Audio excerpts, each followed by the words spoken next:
Hello everyone and welcome back to Matcap finance. आज एक नए आईपीओ को लेके हम चर्चा करने वाले हैं। भाई चर्चा इस चीज़ को लेके कि भाई ग्लैंड फार्मा जो है लिस्ट होने वाली है एनएससी और बीएससी में, और वो कैसे होगी क्या होगी ये इस वीडियो में देख लेंगे। वैसे पोटेंशियल की बात करूँ 50% अपसाइड इसका पोटेंशियल है। कंपनी काफ़ी सॉलिड है, मैनेजमेंट भी काफ़ी तगड़ा है इसका, और बैलेंस शीट तो और ही ज़्यादा अच्छी है। तो भाई मेरे हिसाब से इस कंपनी को लेने में कोई नुकसान तो है नहीं। आईपीओ के लिए ज़रूर आप लोग अप्लाई कर लेना यार। अच्छा खासा पोटेंशियल जो कंपनी रखती है, आपका शेयर प्राइस भी ऑलमोस्ट 50% से तो बढ़ ही जाएगा। बात करें ग्लैंड फार्मा की, तो gland pharma Hyderabad based company है और one of the fastest growing companies आप इसको कह सकते हो। कंपनी जो है जेनेरिक इंजेक्टेबल्स के अंदर में चलती है। भाई इसका जो लोगो है कुछ इस तरीके का दिखता है, आपने कभी देखा होगा नहीं देखा होगा पता नहीं, तो भाई देख लो कुछ इस तरीके का इसका लोगो जो है दिखता है। बात करूँ कंपनी को लेके, तो भाई कंपनी क्या करती है, भाई कंपनी मैन्युफैक्चरिंग करती है, हाई क्वालिटी कॉम्प्लेक्स इंजेक्टेबल्स को मैन्युफैक्चर करती है। और मैं एक चीज़ बता दूँ, ये बी टू बी जो मॉडल है, बिजनेस टू बिजनेस मॉडल को अप्लाई करती है, यानी business B to B sales करती है। वही मैं बात करूँ कौन कहाँ पे करती है, किसको करती है, तो भाई 60 कंट्रीज़ में कह सकते हो इस कंपनी का सेल होता है। अब कौन कौन सी कंट्रीज़ है, भाई कुछ की कंट्रीज़ यहाँ पे बताई गई है, US, Canada, Australia, India and Europe. ऐसी कुछ बड़ी बड़ी कंपनीज जैसे 60 कंपनीज में सेल करती है, जो कि एक बहुत बड़ी बात है। देख ही सकते हो कितना बड़ा मार्केट है, 60 countries is not a joke. India जैसी कंट्री एक अपने आप में बहुत बड़ी अपॉर्चुनिटी बन जाती है, उसके साथ में और भी 50 कंपनीज है, 59 कंपनीज है। तो भाई देख लो कितना बड़ा इसके लिए मार्केट ओपन है, कितना बड़ा कह सकते हो इसके लिए होराइजन है कि भाई ये इतना पूरा मार्केट कैप्चर कर रहा है और आगे भी कर सकता है।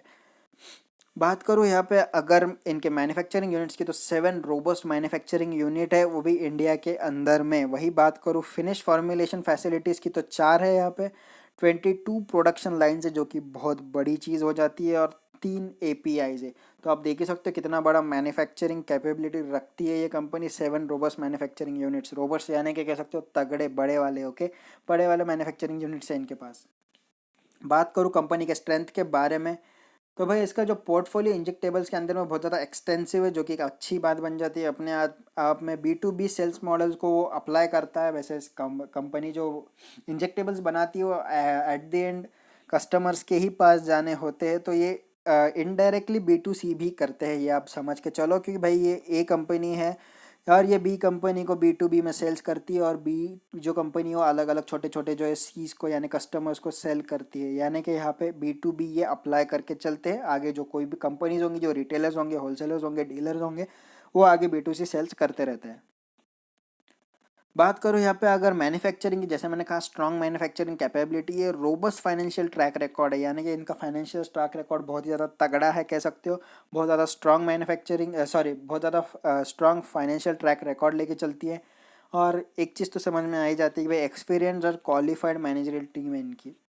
अब वो कैसे समझेगी, वो फाइनेंशियल्स में आपको सिखा दूंगा, बता दूंगा किस तरीके की इनकी मैनेजरियल टीम है, किस तरीके का प्रॉफिट जो है रेवेन्यू जनरेट कर रहे हैं। कंपनी प्रोफाइल की बात करूँ, तो जैसे मैंने प्रमोटर्स की बात करूँ यहाँ पे, तो फोसन फार्मा इंडस्ट्रियल लिमिटेड और दूसरी वाली है शांघाई फोसन फार्मास्यूटिकल्स। तो ये दो कंपनी इसके प्रमोटर्स है यहाँ पे।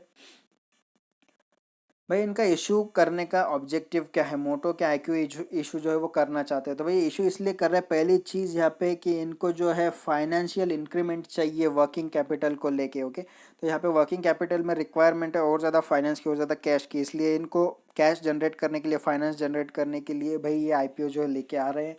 बात करूँ यहाँ पे अगर फंडिंग दूसरी चीज़ की, तो भाई कैपेक्स के लिए इनको फंडिंग चाहिए, कैपिटल एक्सपेंडिचर के लिए इनको फंडिंग चाहिए। कैपिटल एक्सपेंडिचर यानी कि बड़े वाले खर्चे, इनके लिए इनको चाहिए फंडिंग, जिसके लिए ये आईपीओ लेके आ रहा है। और तीसरी चीज़ भाई जनरल कॉर्पोरेट पर्पजेस के लिए इनको फंडिंग चाहिए। तो ये 3 मेन रीज़न है जिसकी वजह से इनको ये आईपीओ इशू करना पड़ रहा है। बात करूँ यहाँ पे अगर डिटेल्स को लेके, तो 9 नवंबर से लेके 11 नवंबर तक जो है यहाँ पे आईपीओ चालू रहने वाला है। इशू टाइप की बात करूँ, तो बुक बिल्ट आईसीयू इशू है, आईसीयू नहीं इशू है, बीबीआई को ये अप्लाई कर रहा है। इशू साइज कितना है, ऑलमोस्ट 4 करोड़ 31 लाख 96,000 का इसका है। अब इसको अगर वैल्यू इन रुपीज़ करोगे तो ऑलमोस्ट 6,479 का निकल के आएगा। फ्रेश इशू कितना है, तो ऑलमोस्ट 83 लैक्स का है। और अगर इसकी वैल्यू देखोगे तो 1,250 करोड़ का आएगा। और ऑफर फॉर सेल यानी ओएफएस कितना है, तो वो ऑलमोस्ट 3 करोड़ 48 लैक्स का है। अब इसका अगर प्राइस निकालोगे तो 5229 करोड़ का निकल के आता है। फेस वैल्यू ऑलमोस्ट 1 रुपीज़ पर इक्विटी शेयर है। आईपीओ का प्राइस निकल के आता है 1490 से लेके 1500 के आसपास, तो ऑलमोस्ट 1500 रुपये के आसपास इसका एक शेयर पड़ने वाला है। मार्केट लॉट 10 शेयर्स का रहेगा यहाँ पे, और लिस्टिंग एनएससी और बीएससी दोनों में होगी, यानी कि आप 10 शेयर से कम नहीं ले सकते, मिनिमम 10 शेयर्स आपको बाय करना है। इंपॉर्टेंट डेट की बात करो तो 9th को ओपन होगा और 11th को क्लोज हो जाएगा। ये अलॉटमेंट जो स्टेटस है 17th को मिलेगा। जिन जिन लोगों को यहाँ पे नहीं मिला है, यानी कि आईपीओ सबको मिलता तो है नहीं वैसे, जिन लोगों को मिलता है भाई उनको मिल जाएगा, जिनको नहीं मिला उनको रिफंड हो जाएगा 18 को, जिन लोगों को मिला है उनको 19 को उनके डीमैट में रिफ्लेक्ट हो जाएगा। ओके, और वही बात करो अगर शेयर लिस्टिंग डेट की तो 20 नवंबर को शेयर जो लिस्ट हो जाएगा, और मेरा ऐसा मानना है भाई 50% का अपसाइड यहाँ पे गेन दिख सकता है, तो ज़रूर इसको ले लेना। ओके, बात करो यहाँ पे अगर लॉट साइज को लेके, तो आप रिटेल इन्वेस्टर हो तो वैसे भी आप 13 से ज़्यादा लॉट्स के लिए अप्लाई नहीं कर सकते, जो कि अमाउंट निकल के आती है ऑलमोस्ट 1,95,000। अगर आप मिनिमम एक लॉट भी लेते हो तो 15,000 रुपये का आपको एक लॉट जो है यहाँ पे गिरेगा। प्रमोटर्स की होल्डिंग 74% थी यहाँ पे आईपीओ रिलीज होने से पहले, आईपीओ इशू होने से पहले। आफ्टर इशूइंग भाई इसकी जो कुछ भी वैल्यूएशन रहेगी यहाँ पे रिफ्लेक्ट हो जाएगी। बात करूँ कंपनी फाइनेंशियल्स को लेके, जो कि एक मेन पार्ट बन जाता है यहाँ पे भाई, तो आप यहाँ पे देख ही सकते हो 2018 में ऑलमोस्ट 29,294 मिलियन का यहाँ पे इसका एसेट था।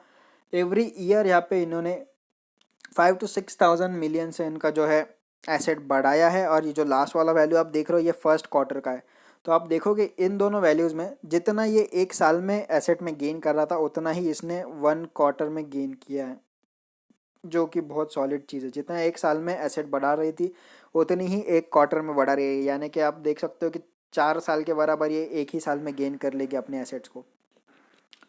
बात करो रेवेन्यू को लेके तो ऑलमोस्ट 16,716 का इसका रेवेन्यू 18 में था, 19 में 21 का, 20 में 27 का, और 21 के क्वार्टर में 9 का। ओके, तो यहाँ पे आप वैल्यूज़ में भी देख सकते हो ऑलमोस्ट 50%, 40 to 50% का गेन आपको एवरी ईयर देखने मिल ही रहा है। ओके, बात करूँ अगर मैं लास्ट क्वार्टर को लेके, यानी कि जून क्वार्टर को लेके, तो भाई यहाँ पे आप देख ही सकते हो ऑलमोस्ट 9,000 का है। अब इसको आप एवरेज भी करते हो 4 क्वार्टर्स में तो ऑलमोस्ट 36,000 के आसपास निकल के आता है। आप 27 से 36 देख सकते हो, ऑलमोस्ट 9,000 का यहाँ पे गेन निकल के आता है रेवेन्यू के अंदर में, जो कि क्लोज टू मेरे हिसाब से 45 to 55% के अंदर ये निकल के आता है। इतना बड़ा रेवेन्यू में हर साल गेन हो रहा है।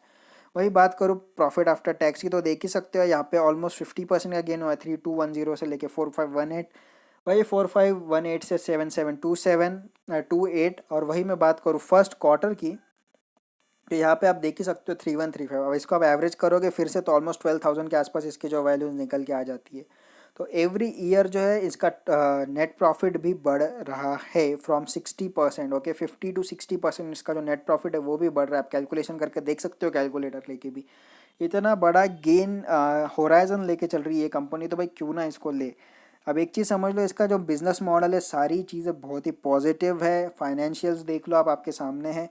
मैनेजमेंट सिस्टम जैसा मैं कह रहा था, मैनेजमेंट किस तरीके का है, तो भाई आप देख सकते हो एवरी ईयर 50 to 60% गेन कर रहा है अपने वैल्यूज़ को, एसेट्स को, हर एक चीज़ को। तो भाई मैनेजमेंट तो सॉलिड रहेगा ही ना, जब ही तो ये गेन कर रहा है, अदरवाइज कैसे गेन कर पाता था। बात करें इनके प्रमोटर्स की, तो भाई प्रमोटर्स भी बहुत सॉलिड प्रमोटर्स है। आप नेट पे भी सर्च करके देख सकते हो कितने सॉलिड है यार। और वैसे इसका होराइजन काफ़ी बड़ा है, 60+ कंट्रीज़ में सेल कर रही है, तो ये अपने आप में बहुत बड़ी बात है कि इतना बड़ा मार्केट इसने कैप्चर कर लिया है। मैन्युफैक्चरिंग यूनिट आपके सामने यार 23+ इनके कुछ कह सकते हो मैन्युफैक्चरिंग यूनिट्स है यहाँ पे। और वही बात करूँ रोबस्ट मैन्युफैक्चरिंग यानी कि स्ट्रॉन्ग वाले, तो भाई ऑलमोस्ट 7 के आसपास निकल के आते हैं। तो भाई कंपनी लेने में मुझे नहीं लगता किसी प्रकार का नुकसान है। अगर आपको लेना है तो बिल्कुल लेना, ज़रूर लेना। ओके, 50% का गेन अपसाइड पोटेंशियल रखता है, बार बार ये चीज़ बोल रहा हूँ। तो भाई बस आज के लिए इतना ही। वीडियो पसंद आया तो लाइक और शेयर करना बिल्कुल भी मत भूलना। भाई चैनल पर नए हो तो सब्सक्राइब ज़रूर करो, करने के बाद बेल आइकन दबा देना और ऑल का बटन भी सिलेक्ट कर लेना, ताकि जब भी मैं वीडियो डालूँ भाई उसको आपका नोटिफिकेशन टाइम टू टाइम मिल जाए। तो आज के लिए बस इतना है। Thank you, bye bye and happy trading.